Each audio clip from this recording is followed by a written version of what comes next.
Welcome back to Mastering Retail. We have something special for you in this episode as part of our ShopTalk series, which are special interviews recorded live at ShopTalk 2023 in Las Vegas, brought to you by Essential Digital Commerce.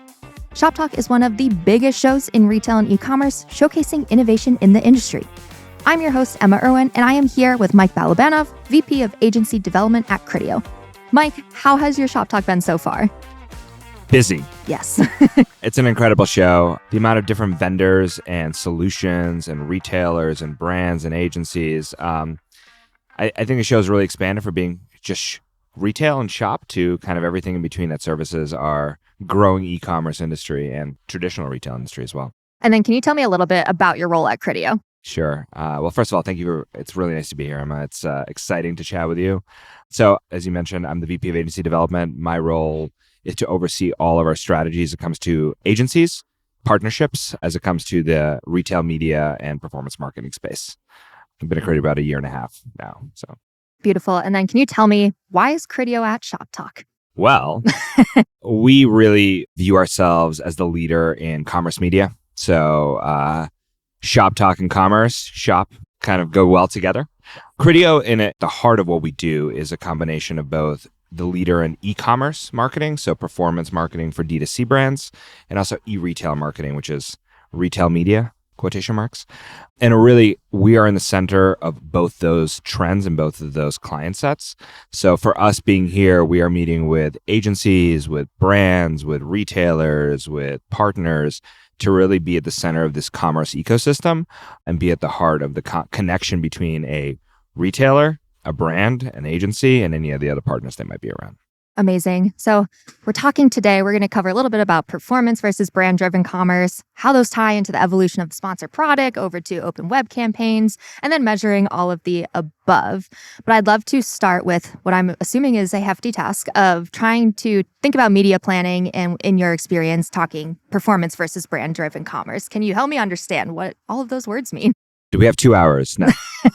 Unfortunately, no. I think at the end of the day, my background is not in performance. My background is in brand. I've been spending 14 years in digital media across a number of different facets and segments, from publishers to magazine publishers to original OGs of digital advertising technology.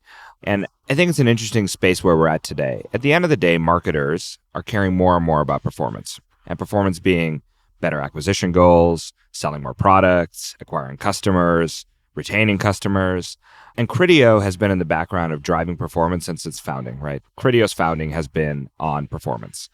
And when we think about the media landscape today, there's definitely a lot of conversation about how branding and upper funnel media is impacting performance. When you look at a CPG brand, for instance, and a brand that's been intermediated from a sales, right? Most of the sales that happen for CPG brands happen in store or online, not through their own channels.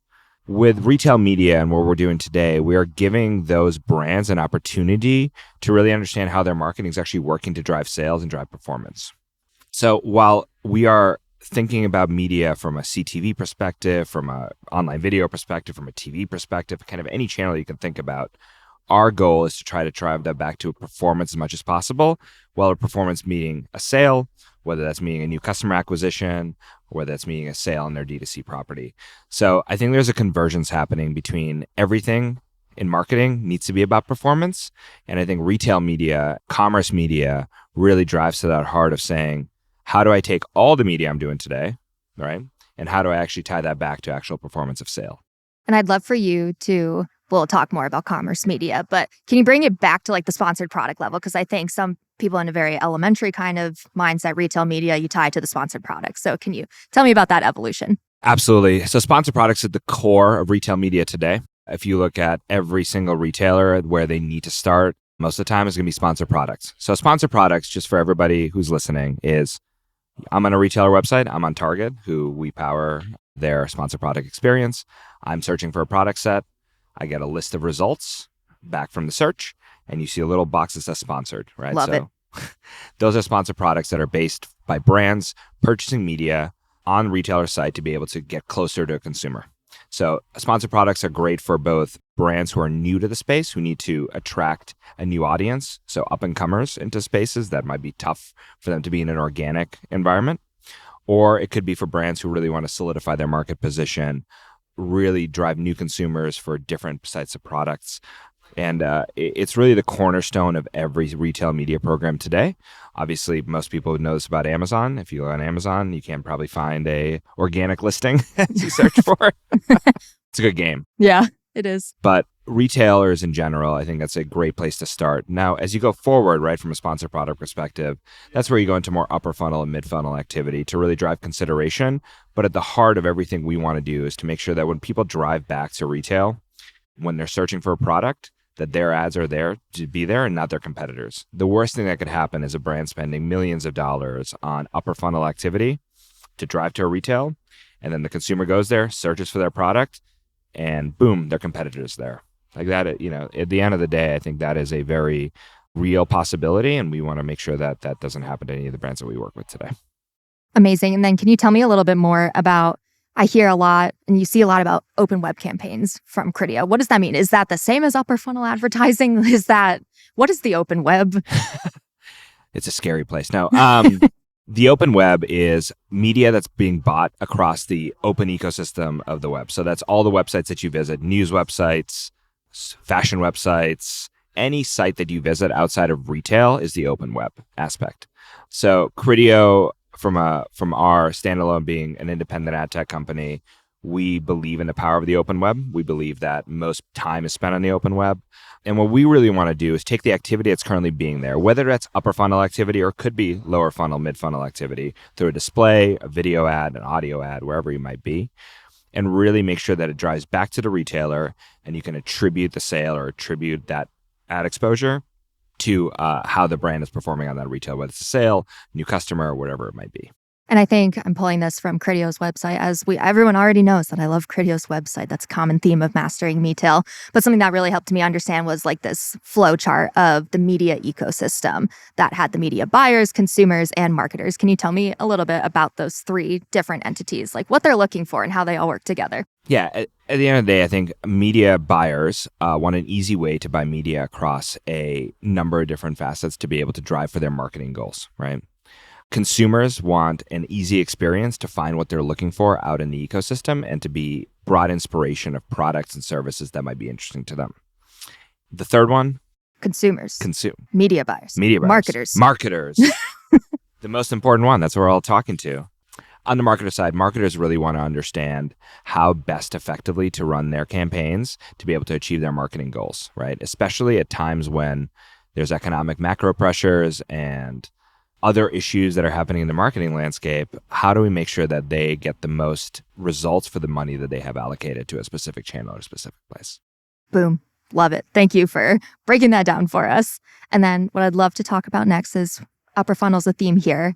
Tell me about Commerce Max. And when we talked to Elena, she kind of said, someone else might come down the road and talk a little bit more about Commerce Max. So I'm going to throw it to you. Thank you very much, Emma. I'm very excited to talk about Commerce Max. I think it is a game changer in the landscape from a non-biased opinion. Of course. When you look today across the landscape of media, there's a lot of point solutions that do one thing. So there's sponsored product vendors, there's a lot of demand side platforms to buy your upper funnel media, mid funnel media. But at the end of the day, there's now one platform today that can capture all the facets of a marketing campaign that comes to retail media in a easy to use platform that you can execute and measure those campaigns. So let me just bring it back to the listeners in terms of what this actually means. I'm a brand today. I'm running sponsored products, as we already talked about, the cornerstone of any retail media program. I see how my ads perform. I see that somebody clicked on an ad or viewed an ad, purchased a product. I'm able to see that return on ad spend in real time.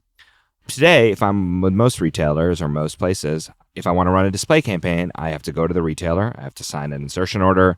I have to run that campaign. And it doesn't really tie back to the media that I'm running on search. Same thing for offsite. Today, you could probably run a retailer on another demand side platform to be running audience activation of that retailer to drive back to the store and to be able to see how that app performs in that one tactic. What Commerce Max really does is bridges the gap across all three and every tactic that you're trying to work on to be able to not just execute, but also see the results across all tactics. So in that same scenario, I'm now a brand and I can understand how my upper funnel or mid funnel activity that's driving in the open web affects the search on site to be able to see how the user interacts in order to drive the sale. We believe at Criteo that this is truly a game changer to be able to help marketers easier interact with retail media and for consumers to be able to also see advertising, drive to sale, and be beneficial and for the retailer as well. And then this is a dumb question on my end, but is Commerce Max a DSP? Is that an oversimplification? I think Commerce Max, is its heart, is a platform that started with the retail media platform, which Elena talked to you about in the last episode, and really the additional feature set of driving on-site media for retail, and then also the capabilities of a demand-side platform for off-site media activation. Got it. Thank you for that. And listening to all of this, I can just imagine brands wanting to be able to measure all of this activity. Can you tell me a little bit? That's a loaded question, I know, but what should you be looking for in your measurement? And then how does Criteo help with measurement and visualization of that? Absolutely. So I think first and foremost, it comes down to having flexible attribution windows. I think that's a very key part of any campaign. Criteo from the outset really created the retail media platform to be flexible in how a marketer wants to activate and understand their attribution windows. That's a key part of any campaign. And obviously that comes down to what the product is, what the category is. Your attribution window for a TV will be different than your attribution window for a refrigerator, than your attribution window for a pair of socks. And I think it's very important to have flexibility built into the platform, and that's at the heart of what we built from the start. I think the other part of measurement comes from, especially on the retailers that we work with across 170 plus global retailers. A lot of them have brick and mortar locations, obviously, and people are shopping again back in store after the e-commerce boom of the pandemic. How do we bring that data in terms of how your campaigns and advertising actually drives offline sales in store? We're very much thinking through with our retailer partners about how best to bring that data on. And what does that mean for attribution? What does that mean for everything that you're doing? Because at the end of the day, we are trying to bring through the measurement for your campaigns, no matter where the user converts, and bring that measurement and ability for the marketer to really understand how their campaigns are performing, whether you're buying it online, whether you're adding it to your cart, whether you're going to the store, whether you buy it a month later online or in store again. Love it. I think because we have time, I'm going to ask you about the acquisition of Brand Crush. And what does this mean for Criteo? What's next? Absolutely. We are very excited. So just going back to what I was saying earlier around our idea of really making things easier for marketers to action on retail media today across our retailer partner set. Brand Crush really brings that idea of offline in-store activation, which is still a cornerstone of a lot of retailers, from end caps to screens to even the decals on the floor. That world today is very much still driven by paper. It's signing IOs and signing paper and sending materials. Brand Crush looks to automate that with the help of really creating a storefront for retailers to be able to put all of their available inventory of end caps, promotional spaces, and be able to schedule, buy, and measure those in a very systematic and easy fashion. It really falls into our strategy of thinking about offsite, on-site display, sponsored products. And this just adds an additional layer of helping marketers and retailers better monetize and better bring those consumer experiences to life in a more technical forward way. Amazing. Okay. I have 2 questions to wrap it up with. I ask everyone what the last thing they purchased online was, but I'm going to make it relevant to Criteo, say you have to pick from one of your retailer partners, the last thing you purchased from one of them. It can be any of those 170 plus. It has to be one of them. One of them. It's a tough question. I think it probably had to be some swimwear for my kids at Costco online. Amazing. It's we just went to Disney World, so it was an exciting trip. We love all our retailers. I shop across Ship, Target, Costco, Best Buy, Macy's, and the 163 other ones that are available in the region. Incredible. Okay, the last question I have for you is any secret tips for being in Las Vegas, as you heard me complaining about being in a simulation downstairs. Any secret tips you got? There's, I would say, 2 things. First, get some air. Be able to walk outside and get some air. Yeah. That's a good idea. But the other one is there's a lot of really cool spots. I was here with my wife earlier before the conference, and we went to a jazz speakeasy behind a donut shop at the Aria, So try to find the places outside of the normal touristy spots. And the other part is everyone's really nice. The chattiest Uber drivers, I think, out of any city I've been to. So incredible. Yes, everyone I've been online with wants to talk to me. And, New Yorker, I'm like, no, but I'm trying to hold conversation with everyone that comes up to me. That wraps up this episode of Mastering Retail from our ShopTalk series live from Las Vegas. Thank you again to Mike Balabanov and Criteo, and be sure to share this episode if you enjoyed it. See you next time.